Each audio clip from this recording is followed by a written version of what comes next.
think we are ready for round number 7. The players are set, the prize cards are ready as well, and I think they're just waiting for our sign to get started. So why don't we show the players to you? This is Grafton here, on the right hand side Jordan, and get this round number 7 underway.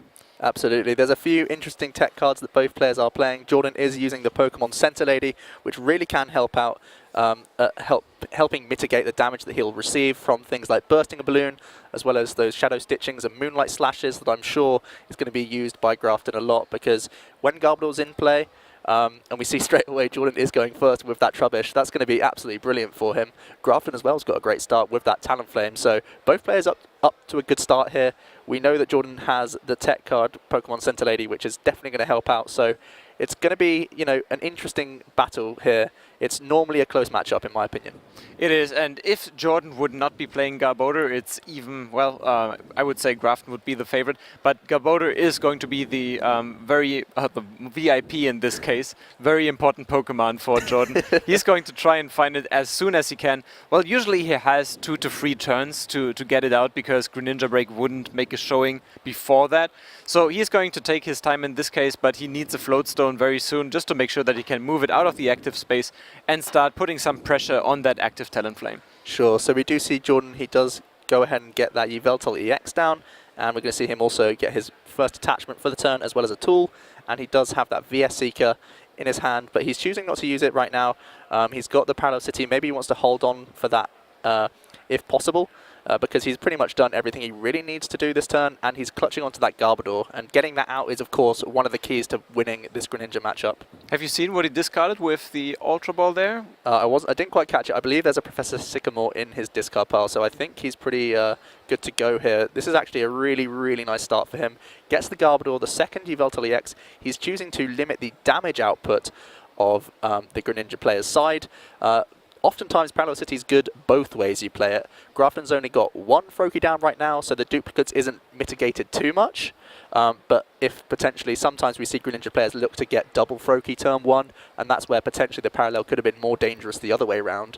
Jordan carries on here. He has the Max Elixir. Looks like he doesn't get it. That's a little bit unlucky, especially because Talonflame's the Pokemon in the active for Grafton. This is one of the main reasons you play Talonflame, because its HP is simply more than a Froakie, right? So you actually can tank hits, and sometimes you go down less prizes than perhaps you would as the Greninja player, as long as you just have Froakies. So pretty good stuff for Grafton. Jordan's not done too badly either. He has his attachment for turn, which is going to be a basic Dark, and he's going to start off with that Evil Ball. Oh, it's just a brilliant start for Jordan here, and as you can see, Garbodor is online with Garbotoxin, and it was a good thing that he did not decide to discard it with Professor Sycamore. When he was running through his deck with the Ultra Ball, he noticed one of his Garbodors was prized, as well as 2 more double colorless energy. This might be important later on in the game, so he hung on to it, and now he evolved it, and he hopes, of course, he can make sure that it stays throughout the game. As Grafton is going to use another Ultra Ball, it looks like, getting out a Froakie. Yeah, it looks like the typical turn 1 for Greninja. One thing that we do realise from Grafton is that he has prized one of the Frogadiers. It's a common issue with the Greninja deck that, especially because Grafton's not playing anything like Rare Candy, he's limited to the amount of basically Frogadier he has to use all of his attackers. So a small speed bump for Grafton. He's also drawn into a Frogadier, which is an issue as well. So far from ideal for him right now. He got the good starter, still whiffing on energy right now. And no energy. Yeah, pretty awkward for him. We are going to see the Dive Ball though. What's he going to look for here I'm not sure what he's really looking for. Maybe this is to initiate Jordan to maybe look to use an N. Maybe he bluffs something here, gets himself a Greninja out. I think you may as well at this point, because it's not like he needs anything like Frogadier. And really, it is a bait play, I think, here. What he's trying to do is he's trying to make Jordan see that he has good cards in his hand. He's happy to use the Dive Ball proactively, and maybe this initiates an N, which could actually really help him out. But for now, Grafton looks like he's pretty much done for his turn. He needs that energy badly and get some damage going on that active Yveltal EX. But, well, Jordan looks a little bit surprised, but he takes it, certainly. Yeah, it's sometimes it's just one of those things where your opponent doesn't have the typical turn 2 play from Greninja. And you can see on Grafton's face, he's really not too happy about it. Jordan's going to carry on and just take the first prize here on the Talonflame. One thing you always have to worry about against a Greninja player is you have to pretty much expect from the first knockout of the game that you're going to get hit with things like Ace Trainer or N. And straight away we're seeing Grafton, he is going to go for that VS Seeker, and he does indeed play the Ace Trainer here. Indeed, because Greninja is just so slow, it can make use of that Ace Trainer so well. It usually goes behind in prize cards, it doesn't really mind that. The graphic is wrong here. In this case, Jordan is drawing already a 1 prize card, so Grafton can actually play this Ace Trainer, drawing 6 cards and Jordan free. Absolutely. And we see Grafton, he does have a Bursting Balloon in hand. He finally gets himself an energy card, which is helpful. It looks like because he's already prized one of his Frogadier, he's opting to just say, you know what, I want to go aggro aggressively with my Greninja straight away. Going to go for the Moonlight Slash, putting 80 damage onto Jordan's active Pokemon. Oh, just the 60, I should say, because of the Parallel City, of course, cancelling that out. The Bursting Balloon is only a 2 of in Grafton's list. Something he's favouring over that is playing 3 Max Potion. So the interaction between these two players' decks, especially because they're slightly unorthodox in some cases, Pokemon Center Lady is becoming more and more common after the Fort Wayne lists. But 3 Max Potion is very, very rare for the Greninja player. A brilliant Lysander from Jordan here. He's helping avoid the Bursting Balloon damage whilst also dealing with the only other Pokemon on Grafton's board. So this is spiraling out of Grafton's control already. We see him try and stabilize with an N though. Well, we have seen this theme before. If a player has a very strong board position, he can use his supporter slot for a Lysander in this case. He doesn't need to draw extra cards because Jordan has everything he needs for now. This Evoltali X is not being threatened to be knocked out anytime soon. He has another one as a backup on the bench. So he's happy to use that Lysander and avoid the 60 damage here. It looks like he's got a pretty decent hand as well. He got himself Max Elixir Energy to attach for turn, and he's just picked up a Professor Sycamore as well. So everything going pretty nicely for Jordan here, as we do see him play that Ultra Ball straight away. Playing the Ultra Ball, let's do the math here real quick. So there's free energy attached to it. He's doing already 100 damage. So, well, that's 90 damage with Evil Ball, that is. So if he finds another double colorless energy, doesn't... I think he is going to be digging here. First of all, we do see the Max Elixir. Ultra Ball helping him thin out that 1 card before using the Max Elixir to try and increase his odds. And he does indeed hit the Max Elixir towards the end there. So that's a brilliant pickup for him. And he has that Professor Sycamore to try and dig for a big 7 cards here. Let's see it. There's 1 prized. There should be 2 left in the deck. And this could be over very quickly. We are going to see. There's a Shaman. Looks like he doesn't Keep get on it. digging. Okay. I mean, I still think he's in a really good board position right now. Grafton, he had the awkward prize. He's had a Frogadier targeted very early on. Potentially even I could have seen the Bursting Balloon go on to that Frogadier because it was clearly going to be the target for Jordan. But it's really just being punished here. That's a lot of pressure going onto the Greninja. I don't see many ways he can recover here. Do bear in mind though, Grafton has lots of max potions, so hopefully he can mitigate that down the line. Yeah, and Jordan can of course not keep on digging with that Shaman there, Scarboder. But Greninja is almost knocked out here, so Grafton needs another answer. He needs to find another Froakie right now out of these 6 cards, or maybe a Dive Ball. Otherwise, this game 1 is going to be over very, very fast. I mean, we could see the Break Evolution, we could see Max Potion. These are all outs for him to keep healthy for a few turns. And additionally, he does have he does need to find more bench Pokemon for the long game. He can't just rely on this 1 Greninja throughout. We are just going to see the Moonlight Slash here, putting another 60 on. And there's the double colorless. And that's a very early first win for Jordan. And unfortunately, even though Grafton's been on a roll, he's on 5-1-0 currently in his record. Greninja just has these games sometimes. Even when you play things like Talonflame, you just can't get going sometimes with this deck.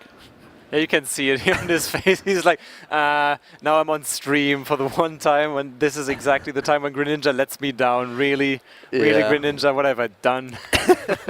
Absolutely. It's going to be a real pressure situation for him right now. The only glimmer of hope, really, is that he lost so quickly. And Greninja, it takes a lot of time to win games, right?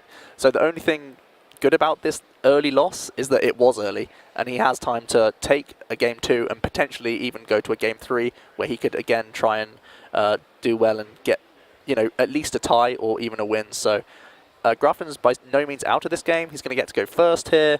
Let's see if he starts with the Talonflame. It's always a big deal. Looks like straight away we do see a mulligan from him. as Jordan has got to be feeling confident. I mean, everything went right for him there. He started with the Trubbish, he went turn 2 Garbodor with the Float Stone, taking knockouts from turn 3 onwards. Everything went well for him. So both players starting off with a few mulligans here. But what can really Grafton do this game that he wasn't doing in game 1? Well, drawing energy for one would be something that I would do if I was him. Well, but now he needs he needs a basic energy, but that's kind of to be expected from a Greninja, right? Every deck that is playing Talonflame is going to give away mulligans quite often because it's trying to get that Talonflame as the active Pokemon. He's only playing 3 Froakie and 4 Talonflame, so he's more often starting with a Talonflame than with a Froakie. But to get to this point, he's going to have to mulligan quite often. And here we go, it's Talonflame, that's what he likes to see. Absolutely. And hopefully for him, he's also going to find some energy. Yep, that's a really big deal. It looks like Jordan started with the Fright Knight Yveltal, which is not the matchup where you really want to see it, especially because it has that ability, which really means it's going to be awkward to move out of the active position. So Grafton does start with the double Froakie, and all he needs to do is pass because he has the Ultra Ball for next turn as well as energy. So as long as Grafton does not get hit with an N, he's guaranteed himself the turn 2 Frogadier for water duplicates, and we can see from those prizes there's none in there this time. Yeah, usually if you're the opponent and your opponent doesn't do anything except benching Pokemon, you're thinking, oh, I'm not going to play any N whatsoever at no cost. But in this case, with Greninja players, you never know, right? Their first turn always looks like this. There's nothing happening, nothing going on. They just want to wait until they can evolve. Yeah, as awkward as it looks, that's actually the ideal start for a Greninja turn 1. So Jordan not quite as effective as his game 1. He's had to commit both Floatstone and double colorless energy to his active Pokemon, which is the Fright Knight Yveltal. Not ideally the best attacker in this matchup. We see Jordan immediately go for the Parallel City, limiting the bench. It's what I mentioned in game 1, where if your opponent does put the double Froakie down, which is the typical play you'd normally look to do, maybe not always against the Yveltal, but Grafton trying to play safe here after losing the first game. He doesn't want to lose the second game very quickly to a crazy Max Elixir combo, so he puts the double Froakie down, and now he's going to be punished for it, needing to find a Stadium as well as the energy and the Frogadier to get an effective water duplicates off, not just a duplicates for 1 or 2 Frogadiers. Here we can see that one of his Stadium cards is in his prize cards, indeed, that's Silent Lab. Let's have a look what else he is playing. He's in playing terms of also 2 Faded Town, which is obviously not going to be amazing for this matchup, but as long as it can get rid of the Parallel City, it does the job for him right now. We actually see the attachment to the Talonflame, which is a surprising outcome for me. I think maybe he wants to get full value from the from the water duplicates when he does go for it, rather than do it just for a couple of targets and then that Frogadier then potentially getting knocked out itself. So instead we're going to see an Ultra Ball from Grafton, and we'll see what he wants to do here. He is still going to go for the Frogadier, which is, I think, pretty surprising for me. I don't mind the fact that he's got rid of a Talonflame and a Greninja Break. Obviously, you play a lot of search cards and recovery cards with the Superon and the Splash Energies and stuff, so I'm not too worried about the Greninja Break. Going into the discard pile, putting the Talonflame in the discard pile is very good for you, but I'm really surprised that he actually chose to evolve here and not go for the water duplicates. Instead, he's just gone for the Aero Blitz. I think almost definitely one of those cards will be a Stadium to bounce the opponent's one. So Jordan does get himself the turn 2 Garbodor once again. That's got to feel pretty good. This and of course the N. Every time Talonflame is in play, you want to play those Ns. You're looking for 2 cards. Well, guess again. Here's an N. Try to find these again. Good luck with that. So Grafton was maybe thinking, okay, now that I was not going to be able to use my water duplicates to my full value, if it was 50-50, if he was going to attack with Aero Blitz or maybe with water duplicates, now it's going to be Aero Blitz for sure. But Jordan punishes him for this once again, using that N, and now Fright Knight Yveltal is ready to attack. And it looks like Jordan's got a pretty strong hand here. He's opting to just attach 1 energy to the active and just be content with the 60 damage onto the Talonflame, but it does look like, wow, that is a big turn from Grafton. He's just used his supporter for turn, which is the Team Flare Grunt, in combination with one of his 2 enhanced hammers that he plays, which is very, very strong. We do see him now attach to the Frogadier and continuing to use Aero Blitz to get himself out of this awkward early hand. It looks like the end didn't give him too much. And yeah, Jordan, he sat on a Max Elixir as well as a turn attachment, so it looks like he's going to be pretty good here to try and set up another attacker, because of course Garbodor now allowing that Floatstone to activate, so that's going to be pretty handy to him in the next turn. Yeah, Grafton bought himself quite some time here with those two cards, Team Flagrant and also the Enhanced Hammer. Now Jordan has nothing really to attack with immediately. Evil X coming down. He has a Max Elixir, so if he's lucky enough, he can find himself an energy card. I think there's another one in hand, so he could keep attacking and also maybe knocking out that Talonflame, but ooh, he that's doesn't get a pretty awkward miss with the Max Elixir. I think that's quite a big one for Jordan, or it could have been at least, to keep trying to pressurize Grafton, because Greninja is most vulnerable in the early turns before they start getting into higher HP, start abusing all these really good abilities. You want to try and go very aggressive and race early on in the game to give them not enough time to win in the late game.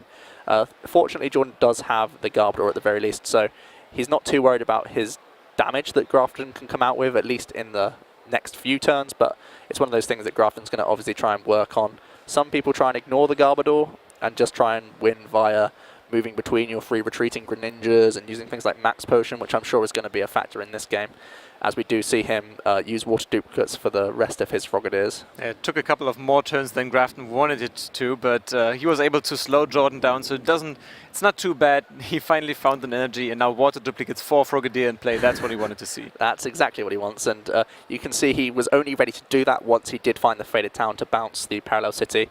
Jordan does fortunately get himself the Professor Sycamore off the top, which is a pretty big deal, because now he's drawn into a fresh hand. He goes for another Max Elixir, and that's another fail for him. Doesn't feel great. He is playing the standard count of 9 Dark Energy. It looks like he has drawn into quite a few of them, though.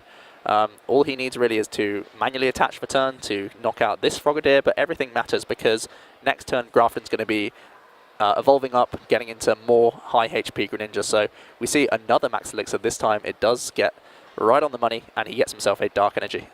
Now that's about time he thinks the first Max Elixir actually working out for him. I think he has another manual attachment in hand, and that's important because he needs to pile up those energy, making sure that he's still being able to one-hit KO the upcoming Greninja most likely.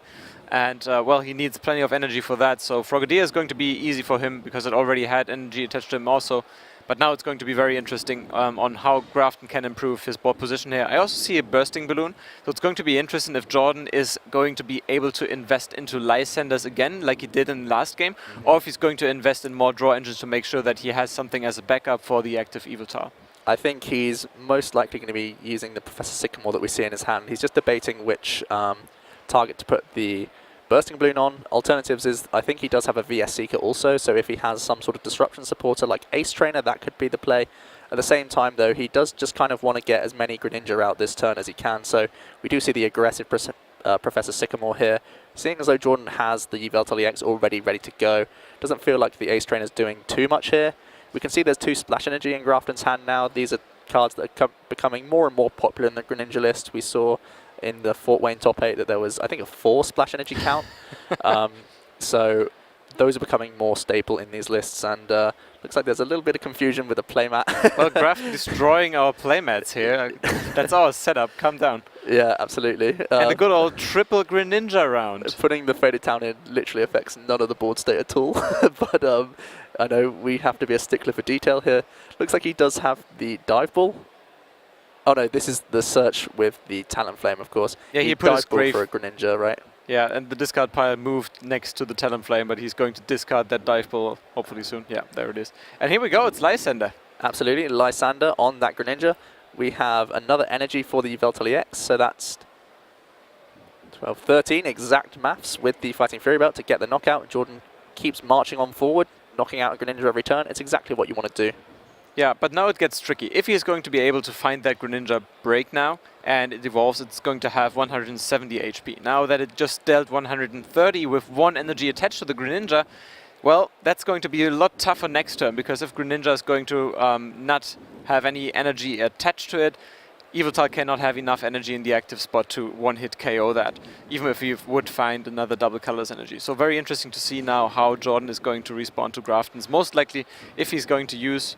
Oh, does he still have the Dive Ball, though? I think the Dive Ball was played last turn. We do see Grafton free retreat into his other Greninja, where that gets the Bursting Balloon as well as the Splash Energy. Again, it's one of these decisions where potentially the Bursting Balloon can go on his other Greninja, because he already has the Splash Energy, right? So he doesn't mind this one getting knocked out too much, whereas the Lysander seems a lot more painful. So he had the decision of, I'm going to hope to end my opponent so they don't get Lysander, or I'm going to cover both bases. And seems like Jordan got a pretty good handoff here, but wow, that is a double Greninja break off that end. That is huge for Grafton, and it pushes him way out of range from this Yveltal EX for now at least. Well, I'm seeing a scheme here. We had 4 Frogadiers, 3 Greninjas, 2 Greninja break. If that continues, well, Grafton is going to be in a good shape, but he has to make sure that his flow of Greninjas keeps on going, because though they won't stay for long as Yveltal is kicking. But Jordan doesn't have much of a backup right now, so he can't keep on going or keep on investing into the active Yveltal EX unless he has double colors. Yeah, that's a one-hit KO again. He somehow manages to pick up those KOs. That's amazing. And don't forget about that Fighting Fury belt that's still attached to the Yveltal EX. That's big. Yeah, so what I was saying about that bursting balloon, it was punished by Jordan. I mean, it's one of those things where if they don't get it off the 4 cards, it looks like a really good play. It puts them in a really catch-22 situation. But now, really nicely punished by Jordan. I think you're right in the fact that this is the only real attacker that Jordan has. Grafton looks like he's going to be okay to maybe deal with this. Maybe he needs a few turns from Bubble here. Maybe he's trying to set up some more Pokemon. Really, Grafton hasn't been able to take any use out of his max potions just yet because the Yveltal EX keeps taking knockouts. It's really just on a warpath right now. Grafton's struggling to get much going. That Fighting Fury belt changing a lot here, making it very awkward for the Greninja break to do anything really. Just the Giant Water Shuriken being shut off is such a big deal because that's the reason why you want to play Greninja, really. But that's just amazing. Even if he used Moonlight Slash right now to the max, it's 80 damage. That will be 200 damage on the active Yveltal EX. It will hang on with just 10 HP. And if there's another energy attachment, but forget about everything I just said, Talonflame attacks. Absolutely. I think Grafton's realizing that just one Greninja break is not going to be enough for this game. His deck size is actually really thin, and he only plays 1 Super Rod in his list as well. So I think he's limited to just this Greninja break that he's already got set up, and then there's 1 Greninja that's sat in his prizes that he's going to have to access to be able to attack with other Greninjas. So he's really, again, in a bit of a spot. I think this damage is really helpful from the Talonflame, especially because Jordan's board state is fully invested into the Yveltal EX. Once he's able to overcome this wall, potentially he can just start sweeping with the Greninja. So it's still really on a knife edge, this game, I think. Yeah, but now Jordan is a little bit tough spot. He does not have access to Lysander anymore, so he picks up the Talonflame KO and uses Y-Cyclone to attach to, I think it was Frightened at Yveltal? Yes. Yes. The Frightened at Yveltal is really not great at this point in the game. Grafton going to continue the barrage of ends, trying to force Jordan into a lower hand size to not have any outs.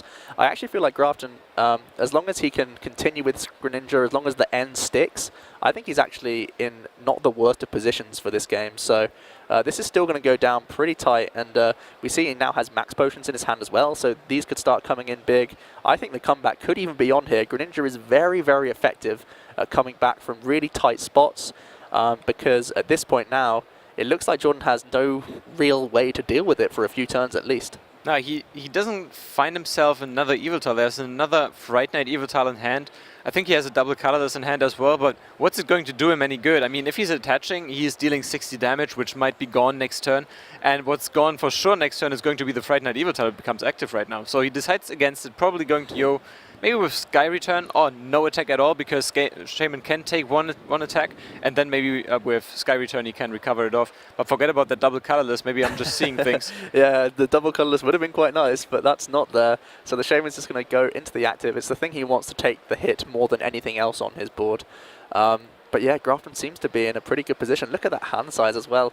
He's got literally everything he wants. I think he maybe wants to put the Splash Energy onto the Frogadier to be safe. But instead he just goes straight for the Moonlight Slash. Let's not waste time here. I've got to win 2 games. Let's get damage on that Shaman EX now. Nice top deck on Jordan's side though. Professor Sycamore, maybe to save the day. He needs that right now. He's thinking about the attachment right now, and he does. And now 7 fresh cards. He needs another Yveltal EX. I'm not sure if he has access to another Max Elixir. The answer is yes, but he doesn't find himself the... Oh, he has an Ultra Ball, I believe. I believe there's an Ultra Ball in there, so I'm not too sure on the attachment from the Shaman EX. But I think because he has that Max Elixir, he can be setting up for a few future turns. Getting the Enhanced Hammer's no small thing either. That could really help out. It depends really what he has in hand. He might have to discard it with the Ultra Ball, but looks like he's content to pass here.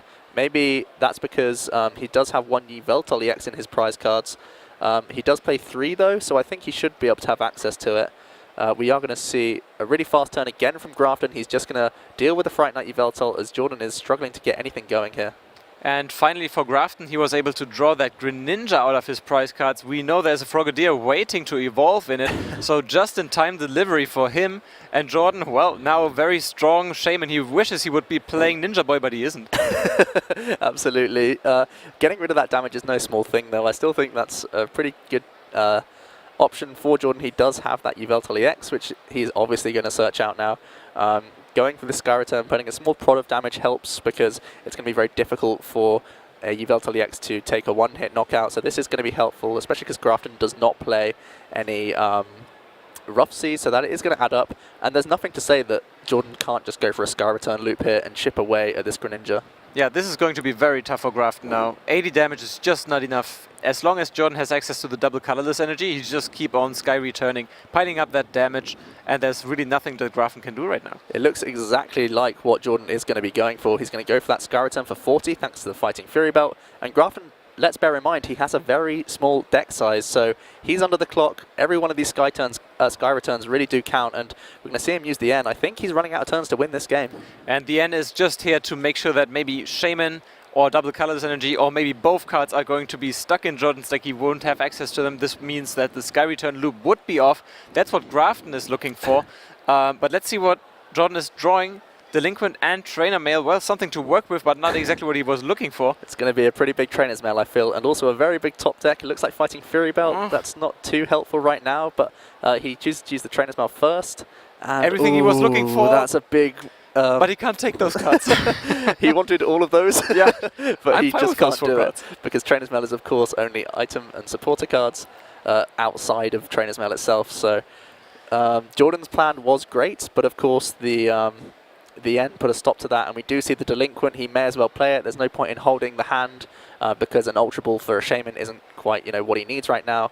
We are going to see just a Moonlight Slash again.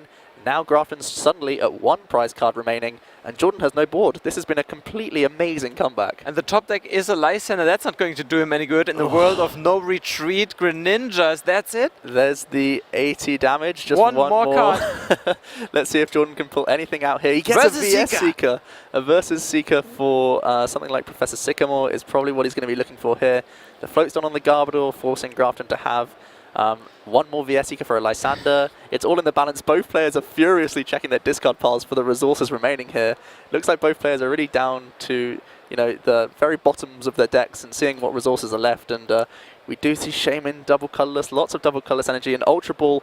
I believe there's still Yveltal EX in his deck. It's going to be pretty interesting to see what he can do here. Unfortunately, Grafton is turning up his hand. He's showing him Versus Seeker. He knows there's nothing Jordan can do. This is a little bit, well, a little bit provocative, yeah. I want to say. But when I was noticing, this is by accident, Jordan was like, hey, your hand is turned up. And I'm like, yeah. I even saw Grafton was showing that he had max potions as well. He's not played he's played one max potion in the last 2 games, and he just revealed that he played more than one. I'm not a huge fan of revealing extra information when you don't have to. It's also a bit of sports conduct, but at the same time, for Grafton, it finished the game, a minute quicker than it would have done because Jordan was still considering, what do I Ultra Ball, what am I discarding, these sorts of things. It's in Grafton's best interest to finish the game as quickly as possible, so revealing that VS Seeker saves precious time for him to maybe seal this game and go from 1 game down to 2-1 up and winning. Yeah, and you can see that the judge and also Grafton are discussing this right now. I mean, well, we always want to keep sportsmanship at one of our top priorities here, and maybe this is what the judge is discussing right now. I mean, of course, we know what Grafton wanted to do, and we all want to move on to a quick game 3 if it's already decided. However, well, if your opponent doesn't know that exactly, we saw, of course, his cards in hand, but oh well, he's probably not going to do it again. Let's put it this way. And wow, 3 for 3 on Talonflames. Not bad. Not bad at all. I wish I could be that skillful as a Greninja player. That's how he rolls. Starting Talonflame every time. I mean, that's got to help him on his way to the 5-1 record that he's got and earned very nicely. And Jordan as well, he's going to kick off. Both players shuffled very quickly. They're very aware of the time right now. A draw is helpful for both of them because their records are so strong, but at the same time, a win is still premium here. Yeah, we're turning our heads to see the prize cams. This time, good news for Grafton. There are not so many important cards in his prizes, no Greninjas, and on Jordan's side, which might be important, there's one Shaman and also one Evital EX.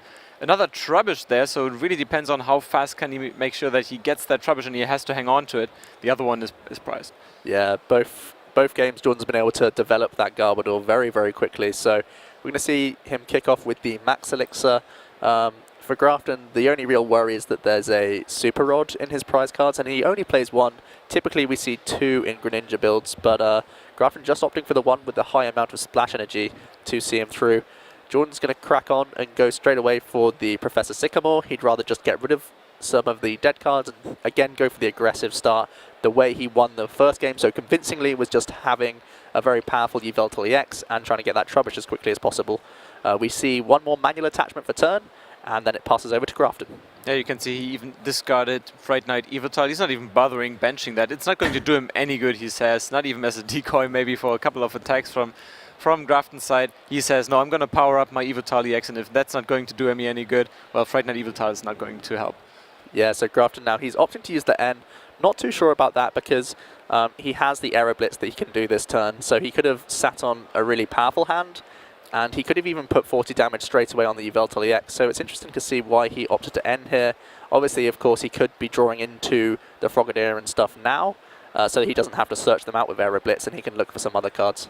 And this is what he does. I think there was one Frogadier in his hand, but he chooses to get... No, it's a Greninja, so one Frogadier with the Aero Blitz, and... does he have energy in hand? I think he did. Maybe Bursting Balloon might be coming in handy next turn. I think Bursting Balloon, Splash Energy is a really premium card because when you try and go for that water duplicates, oftentimes that's a Frogadier that instantly gets knocked out. So being able to Splash Energy and get that back and essentially not lose, sure you go down a prize, but you keep your resources. I'm surprised that he didn't go for that option. Instead he went for Silent Lab, I think. Could be an N2. Okay, we'll have to see what he got.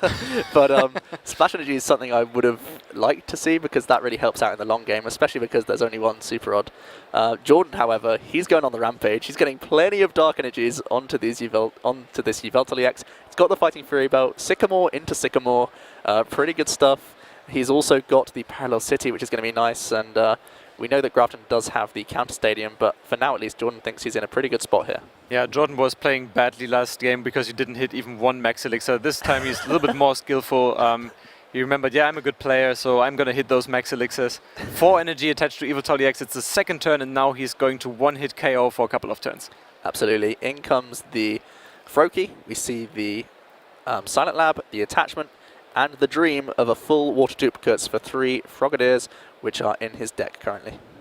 Here we go. There's 1, there's 2, there's 3. And now Jordan says, okay, just one by one, I'm going to knock them out. You know what's going to happen. He's going to attach to the active. There's nothing that can threaten him right now, but he's not going to attack. As I said, he's going to attach to the bench Pokemon.